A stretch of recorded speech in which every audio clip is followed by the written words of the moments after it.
श्री आकाशदामोदस्मान् देवताभ्यो नमो नमः।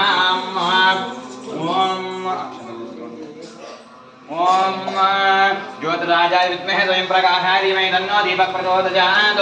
आकाशदामोदस्मान् देवताभ्यो नमो नमः। पुरुषलक्ष्मी प्रवेशन्ति ध्यायामि ध्यानवरुणस्माकं रम्यामि आवाहयामि। मधुसूदनाय नमः, विक्रमाय नमः, वामनाय नमः, श्रीधराय नमः, ऋषिकेशाय नमः, पद्मनाभाय नमः, दामोदराय नमः, शङ्करजनाय नमः, वासुदेवाय नमः, प्रद्युम्नाय नमः, अनिरुद्धाय नमः, पुरुषोत्तमाय नमः, नरसिंहाय नमः, अच्युताय नमः, जनार्दनाय नमः, उपेन्द्राय नमः, हरये नमः। दिव्यधूपमाग्रापयामि साक्षात् प्रत्यक्ष दीपं दर्शयामि। धूपदीपानान्ते शुद्ध आगमनीयं समर्पयामि।